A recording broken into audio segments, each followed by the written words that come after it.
দিকে আঙুল দিয়ে ইশারা করে বলে, হে বিলাল, তুমি আজান দাও। হযরত মুহাম্মদ সাল্লাল্লাহু আলাইহি ওয়াসাল্লামের আদেশে বিলাল প্রথমবারের মতো মদিনায় আজান দেয়। অন্যদিকে মক্কা তো ছিল এখন পুরোপুরি ফাঁকা। সেখানে হযরত মুহাম্মদ সাল্লাল্লাহু আলাইহি ওয়াসাল্লামের অনুসারীরা বা তার গোত্রের কেউ ছিল না।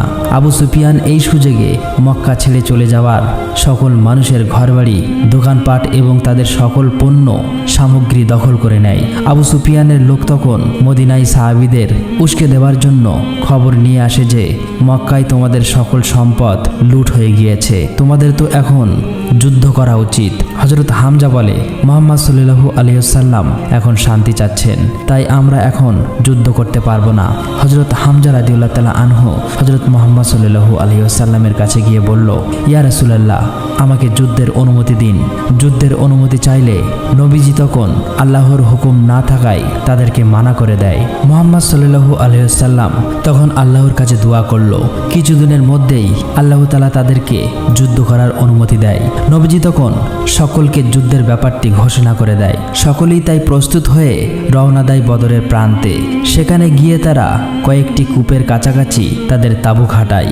এদিকে উতবা খবর নিয়ে আসে মুহাম্মদ সাল্লাল্লাহু আলাইহি ওয়াসাল্লাম তার কাফেলা নিয়ে যুদ্ধের উদ্দেশ্যে মক্কার দিকে রওনা দিয়েছে।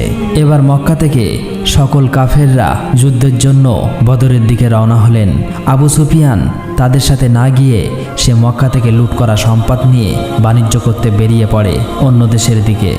কাফেররা যুদ্ধের জন্য আবু সুফিয়ানের কাছে সাহায্য চাইলেও সে তার মালগুলো নষ্ট হবার ভয়ে যুদ্ধে যেতে অস্বীকৃত জানায়। এদিকে যুদ্ধের দিন ঘনিয়ে আসলে সকলেই বদরের প্রান্তে একত্রিত হয়। মুহাম্মদ সাল্লাল্লাহু আলাইহি ওয়াসাল্লামের কাফেলাটি বদরের প্রান্তের বেশ কয়েকটি কূপের কাছাকাছি তাদের ঘাঁটি বাঁধে। সেখানে দাঁড়িয়ে সকলকে বলে, তোমরা সকলেই ইচ্ছে মতো পানি পান করে নাও। পানি পান করা হয়ে গেলে প্রতিটি কূপের মুখ পাথর দিয়ে ঢেকে দাও। সবাই ইচ্ছে মতো পানি পান করে প্রতিটি কূপের মুখগুলো পাথর দিয়ে ঢেকে দেয়, যাতে করে কাফেররা এসে সেখানে পানি পান করতে না পারে এবং এর ফলে তারা শারীরিকভাবে দুর্বল হয়ে পড়বে। মুহাম্মদ সাল্লাল্লাহু আলাইহি ওয়াসাল্লাম যেমনটি ভেবেছিল ঠিক তেমনটি হয়েছে। কাফেররা অনেক দূর থেকে আসার কারণেই পিপাসায় তারা কাতর হয়ে পড়েছিল, যার কারণে সংখ্যায় বেশি হলেও যুদ্ধের জন্য তারা শারীরিকভাবে ছিল দুর্বল। যাই হোক, এক পর্যায়ে যুদ্ধ শুরু হলে সেখানে কাফেরদের সাথে মুসলমানদের অনেক রক্তপ্রাপ্ত একটি যুদ্ধ হয়। কিন্তু ভালো সংবাদ এটি ছিল যে সে যুদ্ধে আবু সুফিয়ান বাদে মক্কার বড় বড় প্রায় সকল নেতারাই মারা গিয়েছিল। এভাবেই মাত্র ৩১৩ জন সাহাবী নিয়ে মক্কায় হযরত মুহাম্মদ সাল্লাল্লাহু আলাইহি ওয়াসাল্লাম বদরের যুদ্ধে জয়ী হয়। বদরের যুদ্ধে জয়ের ফলে মুসলমানদের ক্ষমতা পূর্বের তুলনায় অনেক বৃদ্ধি পায়। এদিকে আবু সুফিয়ান তার বাণিজ্য শেষ করে মক্কায় ফিরে আসলে সকল ঘটনা শুনে মুহাম্মদ সাল্লাল্লাহু আলাইহি ওয়াসাল্লামের বিরুদ্ধে আরো বেশি রেগে যায়। তার স্ত্রী ভিন্দ ইবনে উতবার বাবাও ভাই সেই বদরের যুদ্ধে হামজার হাতে নিহত হয়েছিল, যার কারণে সে তার ভাই ও বাবার প্রতিশোধের আগুনে ক্ষুব্ধ হয়ে ওঠে। আবু সুফিয়ানের সবাই একজন বর্ষা নিক্ষেপকারী ছিল, যার নিশানা ছিল অতি নিখুঁত এবং সূক্ষ্ম। আবু সুফিয়ানের স্ত্রী তখন সেই বিক্ষোভকারীর কাছে গিয়ে বলে, তুমি যদি হযরত হামজাকে মারতে পারো তাহলে আমি তোমাকে অনেক স্বর্ণ মুদ্রা দেব এবং তোমাকে আজাদ করে দিব। এভাবেই কেটে যায় 1 বছর।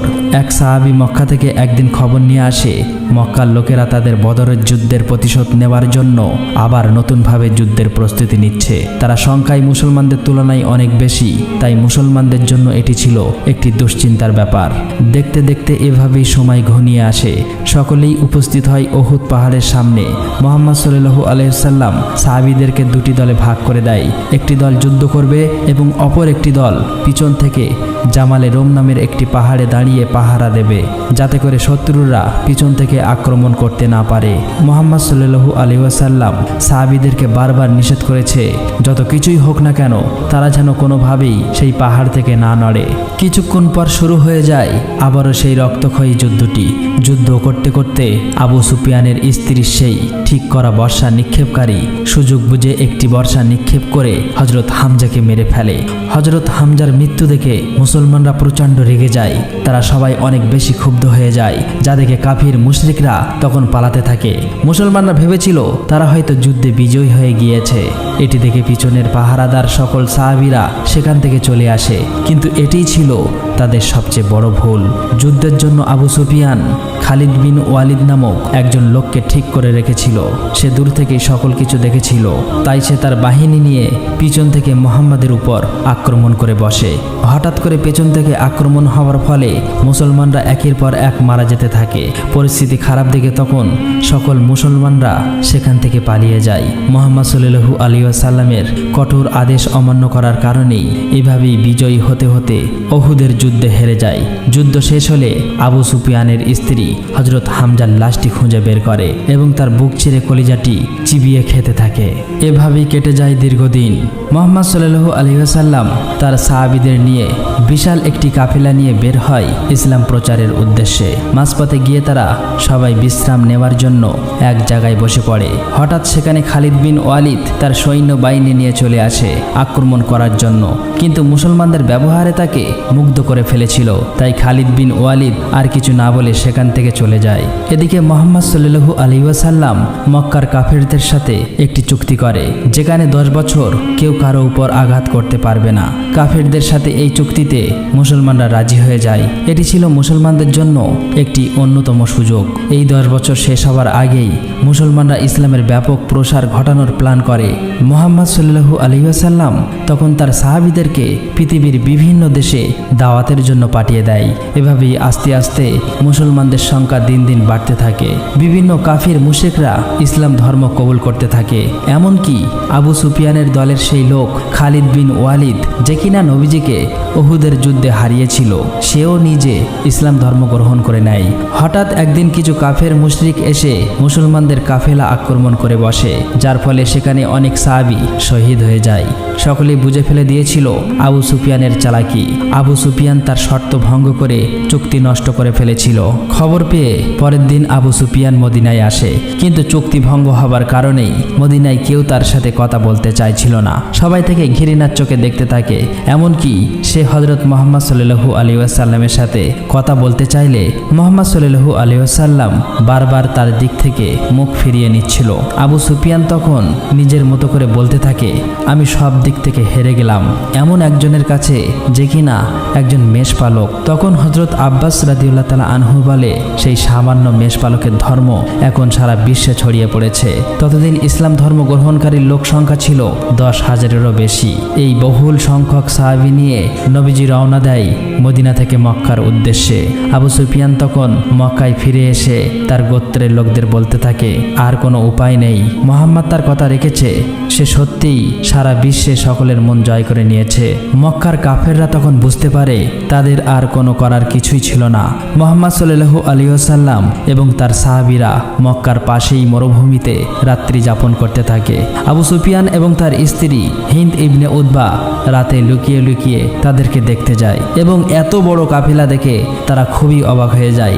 আবু সুফিয়ান বুঝতে পারে ইসলামের বিজয় সুনিশ্চিত। আবু সুফিয়ান তখন সেই কাফেলার কাছে গিয়ে মুহাম্মদ সাল্লাল্লাহু আলাইহি ওয়াসাল্লামের সাথে দেখা করে এবং তার কাছে ইসলাম ধর্ম কবুল করে নেয়। পরের দিন মুহাম্মদ সাল্লাল্লাহু আলাইহি ওয়াসাল্লাম তার বিশাল কাফেলাটি নিয়ে মক্কায় চলে আসে।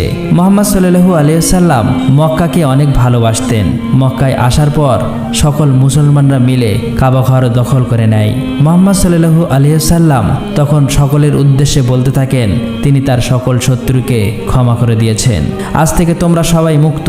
এদিকে মুহাম্মদ সাল্লাল্লাহু আলাইহি ওয়াসাল্লাম বুঝতে পারে তার জীবনের শেষ দিনগুলো ঘনিয়ে আসছে, তাই জীবনের শেষবারের মতো সে বিদায় হজের ভাষণ দিতে চেয়েছিলেন, যেখানে নবীজি বলেছেন, আমি হয়তো তোমাদের মাঝে আর বেশি দিন থাকব না।